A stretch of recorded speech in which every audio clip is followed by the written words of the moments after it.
전도사님의 어머니는 편지를 이제 굉장히 좋아하세요. 어느 정도냐면 맛있고 비싼 식사를 대접하고 커다란 꽃다발을 선물해 드리고 용돈을 드리고 좋은 선물을 해드려도 손편지가 없으면 서운해 하시더라고요. 정성이 안 느껴진대요. 사실 어머니는 이 편지 그 자체보다 편지를 작성하는 동안의 그 시간들이 이 마음에 감동이 된다고 하시더라고요. 상대에게 하고 싶은 말들을 생각하고 편지에 이제 꾹꾹 눌러 담는 그 모든 시간과 마음들이 감동으로 남는데요. 그래서 다른 선물 다 필요 없으니 차라리 기념일마다 손편지를 한 통씩 꼭 써달라고 요청하시더라고요. 그 문제로 참 많이 대화했었던 것 같아요. 저희 입장에서도 기껏 선물 막 이렇게 막 준비하고 막 이랬는데 편지 없네 막 이렇게 하시면 서운하잖아요. 그래서 요즘에는 어머니도 저희 형제들도 나름 서로를 굉장히 배려하고 있습니다. 어머니는 편지 없어도 너무 서운해하지 않기, 그리고 저희는 최대한 편지 쓰려고 노력하기. 근데 제가 또 편지를 계속 쓰다 보니까요, 어머니가 말씀하신 그 시간과 마음이 무슨 뜻인지 알겠더라고요. 편지는 일기가 아니잖아요. 내가 하고 싶은 말을 그냥 쭉 쓰고 띡 이렇게 보내거나 그냥 나한테 있었던 오늘의 일을 이렇게 써고 보내고 끝내는 것이 아니잖아요. 어떤 사람에게 마음이 담긴 이 진솔한 편지를 쓰려고 한다면 그 사람을 계속 떠올리면서 그 사람과 관련된 내용들을 이제 써내려가야 하는 거잖아요. 그래서 결국 누군가에게 편지를 쓴다라는 것은 그 편지에 마침표가 찍히기까지 그 사람을 향한 애정을 가지고 계속 그 사람과 함께하고 있다라는 것을 의미하는 것 같습니다. 엄청난 애정의 산물인 것이죠. 오늘 우리가 함께 나눌 이 빌립보서도 바울의 엄청난 애정의 산물입니다. 빌립보서는 이 서신서인데요, 또 특별히 옥중서신이라고 해요. 바울이 감옥에 갇혀 있을 때 작성한 편지라는 것이죠.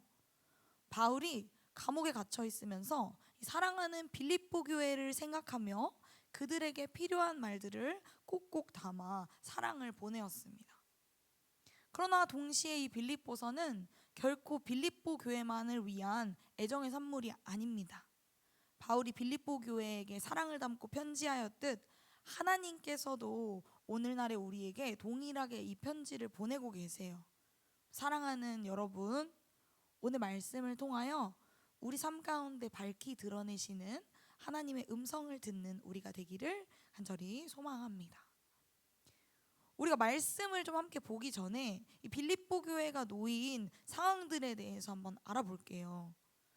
우선 빌립보 교회가 세워진 빌립보라는 도시는 로마의 식민지였어요. 그런데 식민지이지만 정치 군사적으로 굉장히 중요한 요충지에 있었기 때문에 군인들이 많이 이주되었습니다. 그래서 그 상당수의 시민들이 로마의 시민권을 획득할 수 있었어요. 그래서 빌립보는 로마의 식민지이지만 동시에 로마 시내의 시민들과 똑같은 특권을 누리는 특별한 지역이었습니다. 거의 제2의 로마라고 봐도 무방할 정도였어요. 이에 빌립보 사람들은 자기네들이 이 로마 시민으로서의 상당한 자부심을 가지고 있었습니다. 로마 시민이 된 것을 굉장히 자랑스럽게 여기고 이 로마의 관습을 따르고 또 특별히 황제 숭배하는 걸 굉장히 영광으로 여기던 이 도시였어요. 그런데 바울이 전하는 예수 그리스도의 복음, 예수님만이 참 왕이시라고 선포하는 이 복음이 이 황제 숭배 사상과 완전히 정면으로 부딪히게 되는 것이죠. 그들의 반응이 어땠겠어요? 바울은 감옥에 갇히게 되었습니다. 그렇다면 이 복음을 붙들고 있는 이 빌립보 교회에 대한 사람들의 반응은 어땠을까요?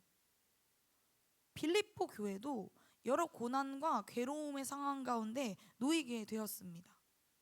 이에 바울이 그들을 격려하고 굳게 세우기 위해서 빌립보 교회에게 사랑의 편지를 보내는 것이에요. 우리가 함께 읽지는 않았지만 바울은 이 빌립보서 초입에서 자신의 정체성을 명확하게 밝힙니다. 그리스도 예수의 종. 여기서 종이라는 단어의 원어는 노예라는 뜻을 가지고 있어요. 바울이 자신을 예수님의 노예라고 설명하고 있는 것입니다.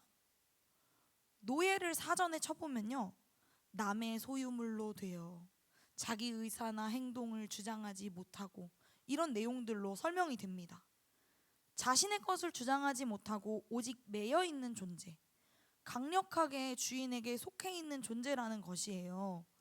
이것은 우리가 간단하게 생각할 표현이 아닙니다. 그리스도의 노예라는 것은 단순히 예수님께 속해 있는 존재다 정도의 의미가 아니에요. 주인이신 그분의 생각, 행동, 그 삶, 그 자체가 우리를 주장하신다라는 것이죠. 그러므로 우리는 그분의 생각과 행동, 삶 그 자체를 따라가야 한다라는 뜻입니다. 이것이 바울뿐만 아니라 우리 삶의 동일한 모습임을 아시기를 바랍니다. 죄로 말미암아 죄의 노예되었던 우리를 예수 그리스도께서 피값으로 사셨어요. 죄가 우리를 이전에는 주장하고 있었는데 예수님의 죽으심과 부활하심으로 인해 이제 예수님이 우리를 주장하게 되셨다라는 것이죠. 우리의 소유권은 이제 예수님께 있습니다. 바울이 이야기하는 그리스도 예수의 종은 또 우리의 정체성이기도 해요. 사랑하는 여러분, 우리 또한 그리스도 예수께서 피값으로 사신 그리스도의 종입니다. 그렇기에 그분의 생각, 행동, 삶이 우리를 주장해야 해요. 우리의 생각, 행동, 삶은 필연적으로 예수님을 따라가는 자들이 되어야 합니다. 우리의 삶의 주인은 우리가 아니고 오직 예수님이신 줄을 믿어야 해요. 지금 우리는 어떤 삶을 살고 있나요? 무엇이 우리를 주장하고 있나요? 우리는 무엇을 따라가고 있나요? 예수님의 종, 예수님의 노예된 우리의 정체성을 기억하여 오직 예수님만을 따라가는 우리 공동체가 되기를 바랍니다. 스스로가 주인이 아님을 깨닫고 예수님께 우리의 주권을 넘겨드리는 우리 공동체가 되기를 바랍니다. 앞서 이야기했듯이 바울은 지금 갇혀있는 상황이에요. 지금 이것은 사실 긍정적인 상황은 아니죠. 오히려 굉장히 부정적이어 보입니다. 감옥에 갇힌 그리스도인. 여러분도 어떻게 보이세요? 그에게 지금 어떤 영향력이 있을 것 같으신가요? 그러나 바울은 분명하게 이야기합니다. 형제들아, 내가 당한 일이 도리어 복음 전파의 진전이 된 줄을 너희가 알기를 원하노라. 나의 매임이 그리스도 안에서 모든 시위대 안과 그 밖의 모든 사람에게 나타났으니. 이 바울의 매임, 바울이 당한 이 괴로움이 도리어 복음 전파의 통로가 되었대요. 우리가 보기에 부정적인 일이 예수님 안에서 모든 사람에게 나타났다고 합니다. 하나님께서 역사하시니 바울의 매임도 오히려 복음이 전파되는 통로가 되는 것이죠. 하나님께서 역사하시니 좋지 않아 보이는 상황 속에서조차 복음의 유익이 됩니다. 이로 말미암아 바울은 고백해요. 나의 간절한 기대와 소망을 따라 아무 일에든지 부끄러워하지 아니하고 지금도 전과 같이 온전히 담대하여 살든지 죽든지 내 몸에서 그리스도가 존귀하게 되게 하려 하나니. 바울은 예수님의 복음으로 말미암은 이 구원의 소망, 이 구원에 대한 간절한 기대와 소망이 있었어요. 그 소망이 바울 앞에 있었기 때문에 그는 어떤 일에든지 어떤 상황에든지 부끄러워하지 않을 수 있었습니다. 자신의 어떠함과 상관없이 오직 여전히 담대하여 살든지 죽든지 오직 예수님만이 존귀하게 되는 것에만 관심이 있었어요. 이 사실이 참으로 놀랍지 않나요? 우리의 어떤 지위나 어떤 상황에 놓이게 된 것이, 우리가 잘 되거나 망하는 것이 복음의 능력을 좌지우지하지 않는다는 것이죠. 하나님께서 이루실 것이기 때문에 우리는 그저 기대를 품고 소망할 수 있는 것입니다. 예수 그리스도라는 그 기쁜 소식은 그 자체로 능력입니다. 전하는 사람의 상황과 지위에 상관없이, 잘됨과 망함에 상관없이 믿는 자로 생명을 얻게 하고 매였던 자로 자유를 얻게 하는 거죠. 바울은 하나님께서 이루실 구원에 대한 기대와 소망을 굳게 붙들었어요. 그렇기에 자신이 놓인 상황을, 앞으로 자신에게 놓이게 될 상황을 부끄러워하지 않을 수 있었어요. 이에 바울은 매였기 이전과 같이 여전히 그리스도가 존귀하게 되게 하겠다고, 자기가 앞으로 살든지 혹은 죽든지 예수님만을 높이겠다고 선포합니다. 여러분, 이것은 우리가 기억해야 하는 모습이기도 해요. 지난주에 함께 말씀 나눴던 것처럼 우리는 보통 우리가 잘 되거나 유명해져야, 영향력 있는 사람이 돼야 하나님께 영광 돌리고 하나님을 존귀하게 할 수 있을 거라고 생각해요. 그러나 복음은 복음 그 자체로 능력이 있고 생명력이 있습니다. 우리가 그저 이 구원에 대한 기대와 소망을 따라 아무 일에든지 부끄러워하지 아니하고 오직 예수님의 이름이 존귀해지기를 바란다면, 바울의 매임 가운데서도 복음이 전파되었던 것처럼 하나님께서 친히 당신의 일을 이루어 나가실 것이에요. 우리의 어떠함과 관계없이 복음으로 인해 죽었던 자가 생명을 얻게 하실 것이며 매였던 자가 자유롭게 되게 하실 것입니다. 오직 복음으로 인한 기대와 소망을 붙들고 나아감으로 복음의 이 생명력을 생생히 체험하는 우리가 되기를 바라요. 더 나아가 바울은 이제 자신이 이렇게 살든지 죽든지 예수님만을 존귀하게 할 수 있는 이유를 밝힙니다. 21절 말씀입니다. 이는 내게 사는 것이 그리스도니 죽는 것도 유익함이라.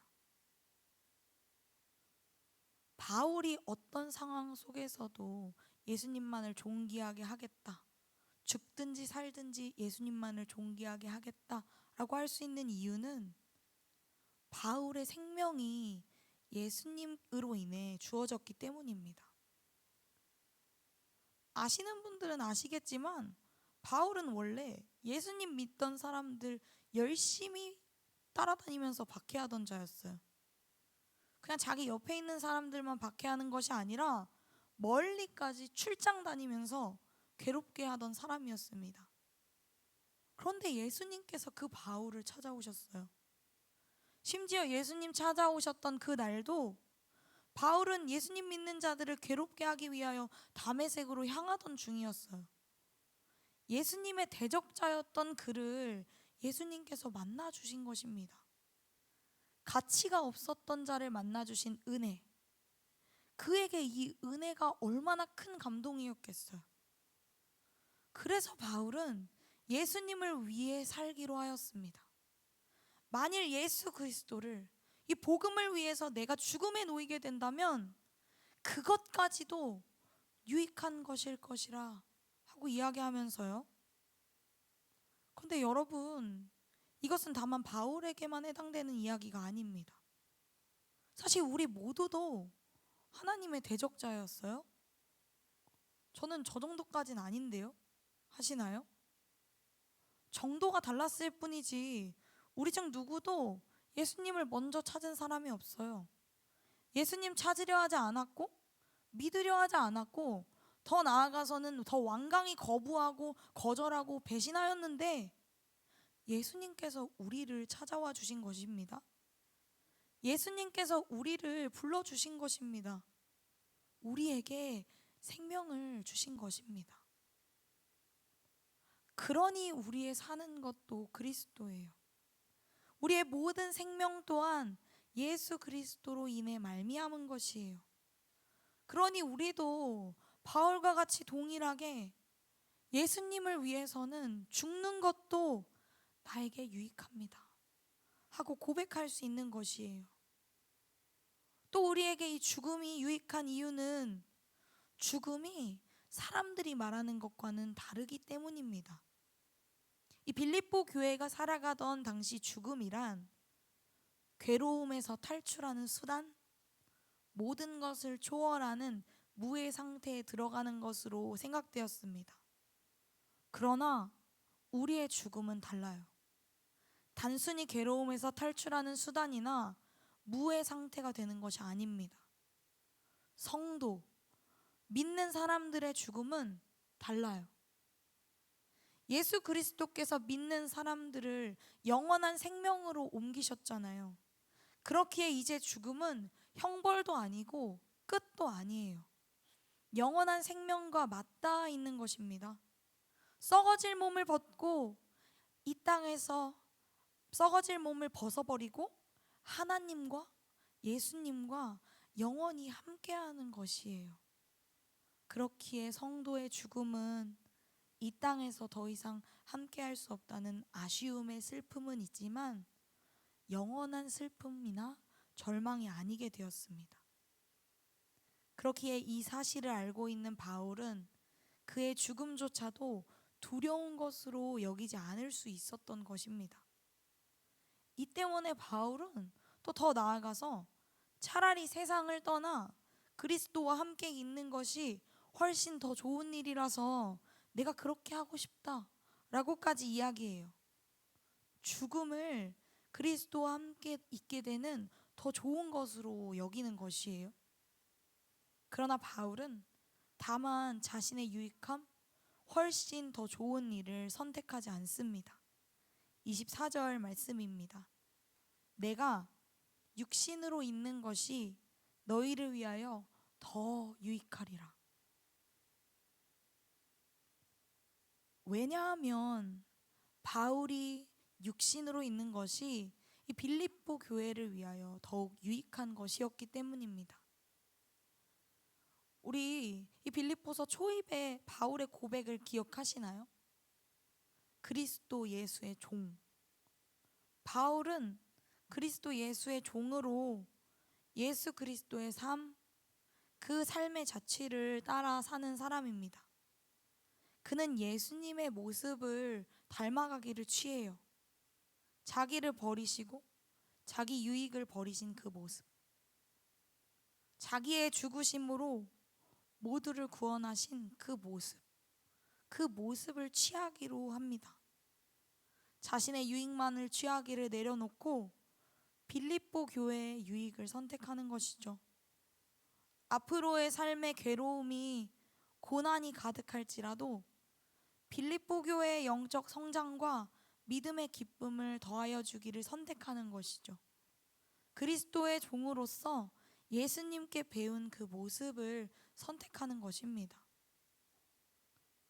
우리 생명의 근원이 어디로부터 왔는지를 알아 그를 위해 사는 것, 사는 것이 그리스도니 죽는 것, 나를 내어놓는 것 또한 유익임을 아는 것, 이 모든 모습이 또 동일하게 우리 그리스도인들의 모습이어야 합니다. 여러분, 우리는 무엇을 위해 살고 있나요? 우리는 무엇을 유익하다 여기며 살고 있습니까? 예수로 말미암아 살게 된 자들로서 우리는 그분을 위해 살고 죽고 있습니까? 그분을 위해 사는 것은 무엇이며 그분을 위해 죽는 것은 무엇입니까? 그분을 위해 죽는다고 한다면 내가 내려놓아야 할 나의 만족과 유익은 무엇입니까? 그리고 그분을 위해 산다면 내가 취해야 할 모습은 무엇입니까? 사랑하는 여러분, 우리가 받은 생명을 전해주는 것이 우리의 취해야 할 모습인 줄을 믿으시기를 바랍니다. 그 생명의 능력을 알아서 내가 어떤 상황에 놓여 있던지 담대히 예수 그리스도로 살아내는 우리가 되기를 바랍니다. 예수님께서 존귀하게 되시는 것이 우리 삶의 사명임을 마음 가운데 새기기를 바랍니다. 그리고 그를 위하여, 예수님이 존귀하게 되기를 위하여 우리의 욕망, 상황, 습관, 성격, 기득권 의식, 때로는 꿈까지도 죽이는 것이 우리의 유익인 줄을 아시기를 바랍니다. 우리가 그리스도로 살고 죽을 때에 예수님께서 우리를 통하여 존귀하게 되실 것이며, 마침내 우리에게 잘하였다 착하고 충성된 종아 하고 칭찬해 주실 것입니다. 우리 사랑하는 고등부 공동체 여러분, 우리 공동체가 복음의 능력을 알아 어떤 상황 속에서도 부끄럼 없이 오직 그리스도로 살아내는 공동체 되시기를, 그리스도로 살고 그리스도로 인해 죽을 수 있는 공동체들 되시기를, 이로 말미암아 예수님만을 존귀하게 하는 공동체 되시기를 예수 그리스도의 이름으로 간절히 소망합니다.